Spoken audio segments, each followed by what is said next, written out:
Yo quisiera que meditáramos unos minutos en la palabra del Señor, en el capítulo 3 del libro de Daniel, versículo 16 en adelante. Por favor, tome la Biblia, tome lo que usted tiene ahí para leerlo, si lo puede poner por ahí. Este capítulo es un capítulo que ha sido tema de canciones, de enseñanza, sobre todo para los niños, porque este asunto de los tres jóvenes hebreos se lee con tanta facilidad y con tanta cosa que es motivo de cántico suave. Pero yo en esta hora quiero hablar un poquito, o me hago una pregunta: ¿cómo es que estos jóvenes, de dónde sacaron la fuerza para enfrentar los que ellos enfrentaron? Y cuando nosotros leamos un poquitico y nos entremos en esto, te das cuenta que no fue tan sencillo como lo expresa la canción, que sale fácil y lo cantan. Fue algo muy complejo. Y yo quisiera que usted vaya conmigo a la palabra del capítulo 3, como le estaba diciendo, versículo 16. Sadrach, Mesach y Abed-nego respondieron al rey Nabucodonosor diciendo: no es necesario que te respondamos sobre este asunto. He aquí nuestro Dios a quien servimos puede librarnos del horno de fuego ardiendo, y de tu mano, oh rey, nos librará. Y si no, sepas, oh rey, que no serviremos a tus dioses, ni tampoco adoraremos la estatua que has levantado. Entonces Nabucodonosor se llenó de ira y se demudó el aspecto de su rostro contra Sadrach, Mesach y Abed-nego, y ordenó que el horno se calentase 7 veces más de lo acostumbrado, y mandó a hombres muy vigorosos que tenía en su ejército que atasen a Sadrach, Mesach y Abed-nego para echarlos en el horno de fuego ardiendo. Entonces estos varones fueron atados con sus mantos, con sus calzas, sus turbantes y sus vestidos, y fueron echados dentro del horno de fuego ardiendo. Y como la orden del rey era premiante y lo habían calentado mucho, la llama de fuego mató a aquellos que habían alzado a Sadrach, Mesach y Abed-nego. Estos tres varones, Sadrach, Mesach y Abed-nego, cayeron atados dentro del horno de fuego ardiendo. Entonces el rey Nabucodonosor se espantó y se levantó apresuradamente y dijo a los del consejo: ¿no echaron a 3 varones atados dentro del fuego? Ellos respondieron al rey: es verdad, oh rey. Y le dijo: he aquí que yo veo 4 varones sueltos que se pasean en medio del fuego sin sufrir ningún daño, y el aspecto del cuarto es semejante al hijo de los dioses. Aleluya. Entonces Nabucodonosor se acercó a la puerta del horno de fuego ardiente y dijo: Sadrach, Mesach y Abed-nego, siervos del Dios Altísimo, salid y venid. Entonces Sadrach, Mesach y Abed-nego salieron de en medio del fuego. En estos días se ha estado ministrando, yo creo que fue el obispo Tudor Bismarck que habló esa clase magistral, que él habló sobre los huesos y sobre el quebrantamiento de los huesos, haciendo memoria de la profecía mesiánica de que a Jesús no le quebrantarían los huesos, y después él lo traspoló hasta nuestros tiempos, haciéndonos entender de que no hay posibilidades que podamos sufrir fractura en Dios, que podamos ser rotos en Dios.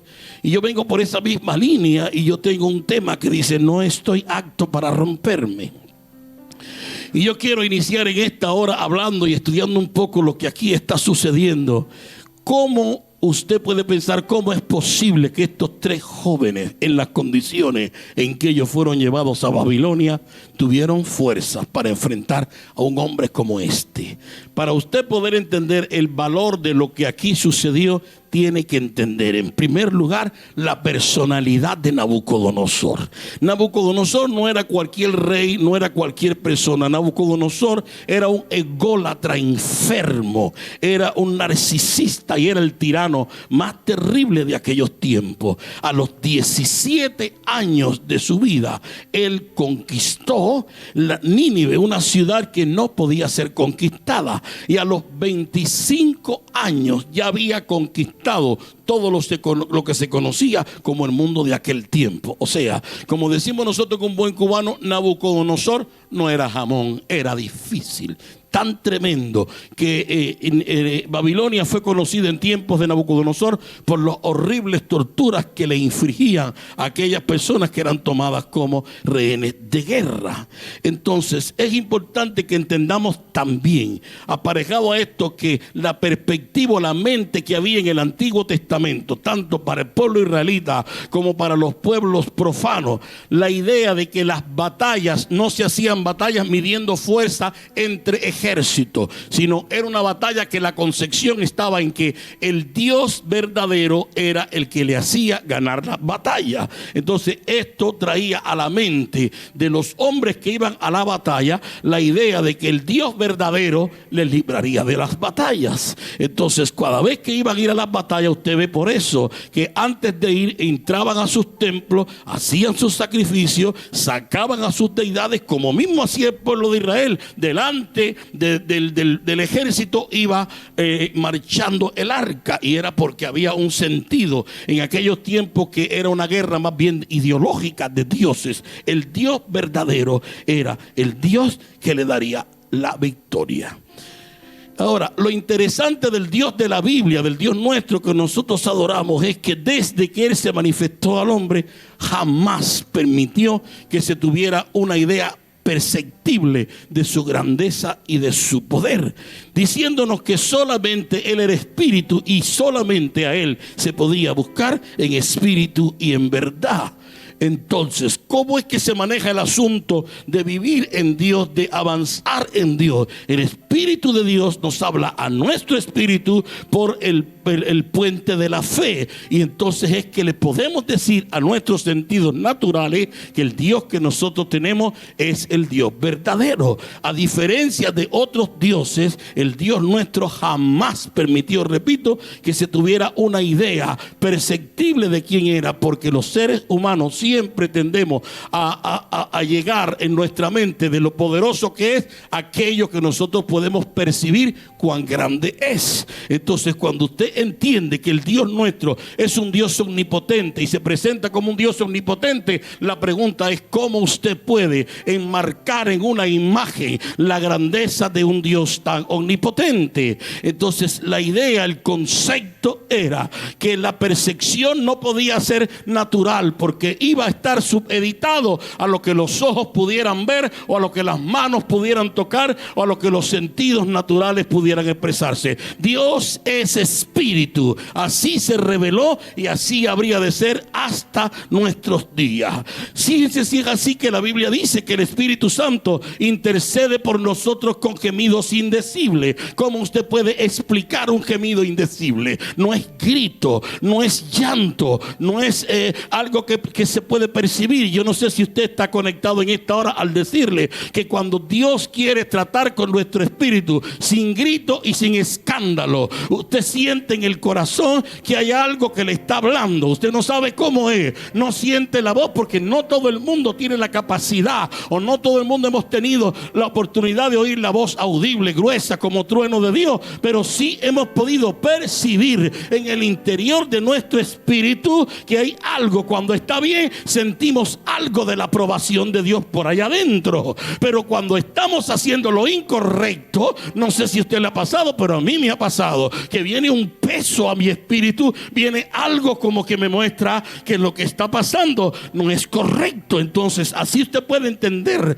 que la intercesión del Espíritu Santo en nosotros con gemidos indecibles no es queja, es una percepción del Espíritu. Aleluya. Es algo que está en nuestro espíritu, está en mi espíritu, del cual mi intelecto no puede entenderlo. Yo no sé si usted ha habido momentos que Dios está tratando con usted y dice: yo no puedo entender, yo no te puedo explicar qué es lo que me está pasando, yo no sé, no te puedo decir qué es lo que me está sucediendo, pero hay algo dentro de mí que me está diciendo que no voy por buen camino, o que lo que debo hacer es esto o lo otro. Habrá alguien conmigo que ha tenido esa experiencia, pero que no ha escuchado a voz audible, que no ha escuchado el aleteo de los ángeles. Esto te dice que el Espíritu de Dios habla a nuestro espíritu, aleluya, con un sonido o un gemido indecible. no se puede explicar. Inclusive la Biblia no es un libro que trata de explicar la existencia de Dios. La Biblia dice que Dios existe, que Dios es el creador del cielo y de la tierra.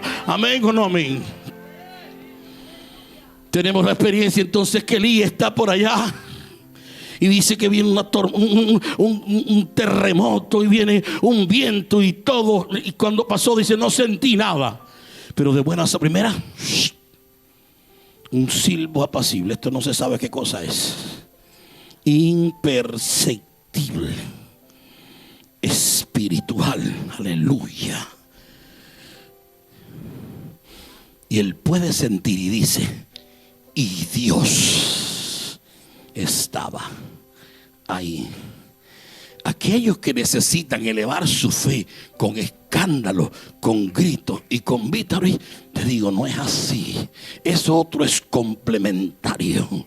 Tenemos que aprender primero a escuchar la voz del Espíritu de Dios a nuestro espíritu.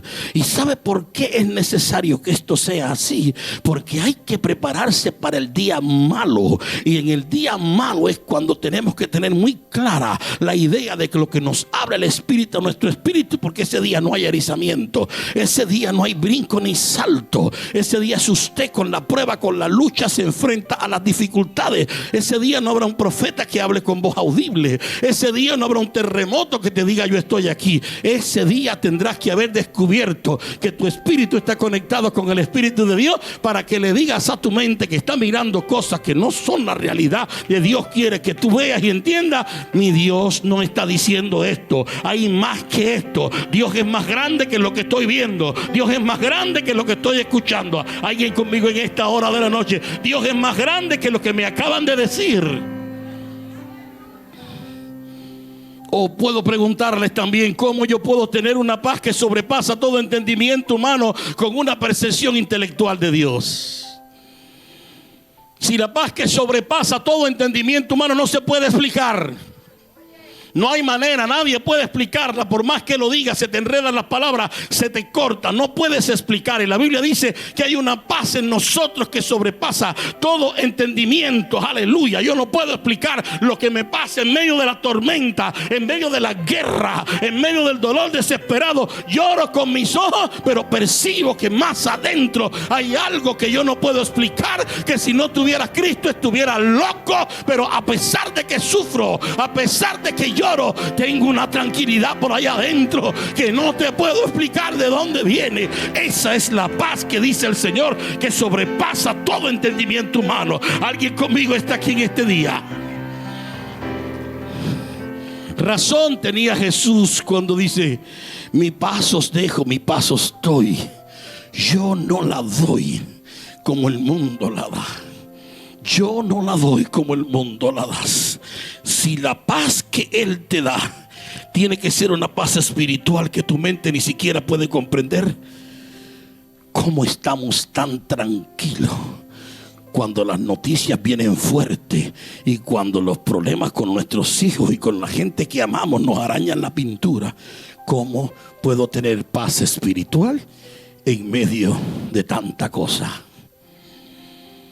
Porque es que somos un depósito en nuestro espíritu. La gente a veces no entiende el hecho de venir a la iglesia, y con todo respeto, muchas veces llegamos acá a testearnos y a mandarnos un correjito. Te fijaste cómo fulana vino vestida, muchacha, después te cuento.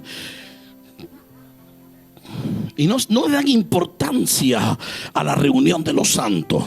No le dan importancia a lo que sale de un podio de una iglesia. Y yo quiero que usted sepa que inclusive aquellos temas que ahora no te sirven, cuando Dios permite que tú estés presente y escuches la enseñanza, es porque tienes que atesorarla en tu espíritu, depositarla ahí. Porque lo que hoy no te sirve, mañana te servirá. Lo que hoy no se te ajusta, mañana lo necesitará. Por eso es que somos un depósito en nuestro espíritu, y nos habla nuestro espíritu, aleluya, y nos ha dado una seguridad que ni siquiera podemos explicar.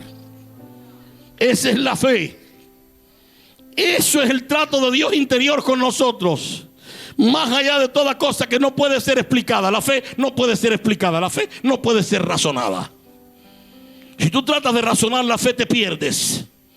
Porque hay algo que es de espíritu a espíritu, que está diseñada no para explicarla, sino para hablarle a los sentidos naturales que hablan contrario a lo que Dios dice. Porque hay que conjugar o pensar entre realidad y verdad. Y una cosa es la realidad, que es la que vemos todos los días, lo que nuestros sentidos naturales están todo el tiempo bregando. Y otra cosa es la verdad. La verdad es lo que el Espíritu de Dios le ha dicho a nuestro espíritu. Y la orden que tiene nuestro espíritu del Espíritu de Dios es decirle a la realidad, porque la otra cosa no es cerrar los ojos para no ver. Hay que ver la realidad, pero la realidad no es la verdad de Dios. Y la verdad de Dios está depositada dentro de mi espíritu, no está depositada en mis sentidos naturales. Mis sentidos naturales están conectados a la tierra. Mis sentidos naturales están conectados a la tierra. Cuando el hombre pecó, estaba hecho a la imagen y semejanza. Siguió siendo imagen, pero perdió la semejanza. Y cuando perdió la semejanza, se tuvo que entonces conectar a algo. Y como había sido diseñado del polvo de la tierra, pues con esa fue con la que tuvo una comunión. Y entonces se conectó a lo que los sentidos naturales podían hacer. Por eso fue que dice que cuando él vio, dice que estaba buena para la vista, buena para comer y buena para alcanzar sabiduría. Los deseos de la carne, los deseos de la vanagloria de la vida y la otra cosa que no me acuerdo ahora, algo así. Entonces, ¿cómo nosotros? Y usted dirá, ¿y esto qué rayo está queriendo decir con esto? Para que usted entienda cómo el Espíritu de Dios actúa en nuestro espíritu y nos hace inquebrantables cuando viene la prueba y la lucha. Oh, gloria a Dios. Si todos entendiéramos aquí, las iglesias estuvieran repletas, porque nadie se hubiese dejado quebrar jamás ante la lucha y la prueba. Si hubiesen entendido la realidad de nuestras luchas, la realidad de nuestras batallas. Oh, gloria a Dios. Y fíjense, si Dios primero trata con nuestro espíritu. Hay dos niños que están ahí. Una vez hablaron de eso, pero de otro tema. Yo me recuerdo que en la Biblia habla de Juan y habla de Jesús. Habla de Juan el Bautista, ambos humanos inconscientes. Porque cuando una criatura está en el vientre de la madre, está inconsciente. María decide visitar a Elizabeth. Y entonces cuando va y la visita, María la saluda. Y dice, la prima le responde: bienaventurada eres, porque tan pronto oí la voz de tu salutación, la criatura que estaba en mi vientre, habla de Juan el Bautista, saltó de alegría. Aquí no hubo un aleluya, aquí no hubo un gloria a Dios. Oh, gloria a Dios. ¿Qué fue lo que pasó? En la presencia de Jesús impactó a Juan el Bautista en el inconsciente y pudo sentir la presencia de Dios cuando no había trompeta, ni grito, ni salto. Era algo imperceptible, pero algo palpable, que la madre dijo: oh, la criatura saltó en mi vientre. ¿Alguien está entendiendo lo que estoy diciendo? El tiempo pasa. Y pasa el tiempo. Y Juan el Bautista empieza a hacer su labor profética. Y por oponerse al matrimonio de Herodes lo toman preso. Y está allí preso. Y fíjense, cuando usted pierde la óptica de cómo Dios habla y lo que Dios habla, mantenerlo firme sobre toda circunstancia, que cuando está preso, que lo iban a matar, le manda a preguntar: díganle a Jesús si él era el que habría de venir o esperamos otro. En su espíritu había comprendido, en su inconsciente, que aquello que estaba cerca era Jesús. Ante la situación perceptible, le manda a preguntar si él era el Hijo de Dios. Nunca dejes que tu mente te persuada de tu revelación. Alguien tiene que aplaudir en esta hora conmigo. Jamás le permitas a la mente que te sustraiga de lo que Dios ha dicho. Si Dios le habló a tu espíritu que algo grande iba a suceder, olvídate que la mente grite. La mente está conectada a la tierra y siempre va a gritar, siempre va a tirar para acá. Aleluya. Por eso es que el énfasis de Dios en su espíritu es hablarle a tu espíritu. Tú tienes algo que es inmortal, algo que no está conectado a la tierra, y como Dios no está conectado a la tierra, le habla a tu espíritu para que te desconectes de la tierra. Alguien conmigo en esta preciosa noche. Aleluya. Ahora entra la historia de estos 3 jóvenes hebreos. Habían sido cautivos de Judá, estaban entonces en Babilonia. Y como estábamos diciendo que la idea en la mente de los babilonios era que el Dios verdadero era el que daba victoria y el pueblo que perdiera era un pueblo en derrota, el estigma y la vergüenza que le infligía el pueblo babilonio a los hebreos era: el Dios de Babilonia derrotó al Dios de los hebreos. Fueron llevados allí, fueron llevados presos. Ellos estaban en un declive constante, no eran los primeros días de su exilio, y hacía tiempo que estaban allí. Y hay cosas que pasaron que no se predican, pero ellos fueron entregados al jefe de los eunucos. Pues la mayoría de los judíos serios, rabinos, creen que los 3 jóvenes hebreos fueron castrados, al igual que Daniel. Porque estos 4, en vez de llevárselo a otro lugar, se lo entregaron a Aspenaz, que era el jefe de los eunucos. Porque además la cultura en el palacio de Nabucodonosor no permitía ningún jovencito ni nadie viril que estuviera en la corte donde estaban todas las mujeres del rey. Ese punto de la historia generalmente se obvia. Y hay un grupo muy importante de biblistas que plantean que no solamente fueron llevados hasta allí, sino que le quitaron el derecho de reproducirse, el derecho de vivir, en el sentido de tener familia. La pregunta era: ¿cómo rayo estos jóvenes se atreverían a enfrentar a un sanguinario de este tipo cuando le había quitado todo? ¿Qué silencio era? Ahora sí los puse a pensar. Ya no se pudiera escuchar el cantico de los 3 jóvenes y el fueguito, que qué bonito estaba el fuego amarillito y yo estaba en blanquito, nada de eso. 3 jóvenes que se los habían quitado todo. Israel no podía ser derrotado si andaba en los preceptos del Señor. Pero como habían hecho otomías y cosas que no le agradan a Dios, fueron llevados allí. No tengas miedo de tus enemigos, ni tengas miedo de los envidiosos, ni de los chismosos, ni de la gente que te quieren quitar algo cuando estés en los principios de Dios y caminando como Dios quiere que camine. Preocúpate cuando las cosas no están saliendo bien, no porque no estás agradando a Dios, sino porque estás fuera del ámbito de lo que Dios quiere que hagas. Porque la gente coge una lucha tremenda. Porque yo tengo allá una persona, no voy a decir porque seguro me va a estar viendo, que son tantas flechas las que le tiran el resto del día, que yo le puse Robin Hood. Todo el tiempo le tiran flechas, le tiran dardos, le tiran cosas. Todo el tiempo, y hasta me tiraron una flecha. Vengo para que ores por mí, porque me tiraron una flecha, me tiraron con un arco, me tiraron con una ballesta, me tiraron con un cañón. Yo digo, oye, es que no hay que estar viendo tantos demonios ni tantas madres cuando usted está seguro caminando en los preceptos de Dios, en lo que Dios te dijo. Date tranquilo, aleluya, adora a Dios, glorifica. ¿Cuándo se te puede aplicar en la vida? Ningún arma forjada contra ti prospera. ¿Cuándo tú puedes aplicar eso? Cuando tú andas en los preceptos, cuando tú estás haciendo lo que Dios te dijo que haga, cuando Dios te marcó en tu espíritu, esto es lo que tienes que hacer. ¿Quiénes son los que se tienen que preocupar? Los que andan a escondidas haciendo lo que Dios no le agrada. Eso tienen que preocuparse, y mucho.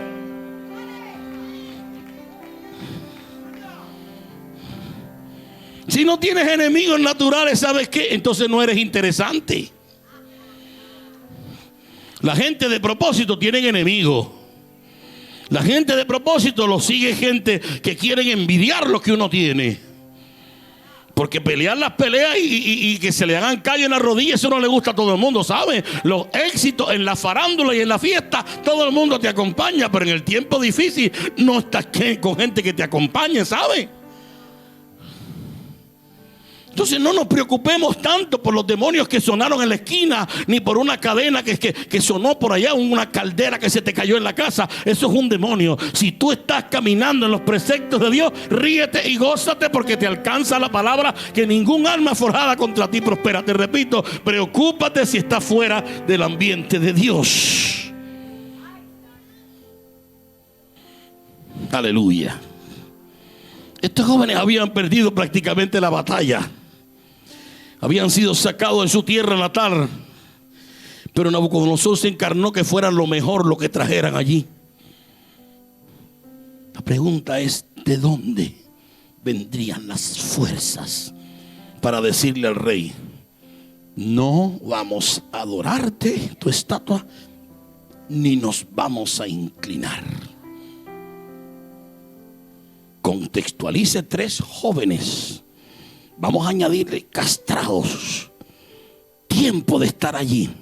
Con un sanguinario que veían todos los días como los prisioneros de guerra, las cosas que le hacían. ¿De dónde sale la fuerza de unos jóvenes? Decirle: no vamos a adorar, entonces no lo vamos a hacer. Y le dicen: no vamos a discutir sobre este asunto. Ellos tenían: no vamos a discutir de este asunto. El Dios que nosotros tenemos nos puede librar del horno de fuego y de tu mano, oh Dios. Eso se llama principio. ¿De dónde, si se lo habían quitado todo? ¿Qué era lo que quedaba? Quedaba aquellas palabras que sus padres le habían enseñado en su niñez. Le habían enseñado cómo se dirigía, cómo era su fe, cómo debían ser. Y ahora lo único que les quedaba era lo que el Espíritu de Dios le decía a su espíritu, que los hacía inquebrantables. Porque humanamente no había algo que mirar que fuera en su beneficio o que fuera en su favor. Todo le era contrario. No vamos a adorar tu estatua. Todos los hijos de Dios tenemos que lidiar entre lo que vemos como realidad y nuestra fe. Todos los días.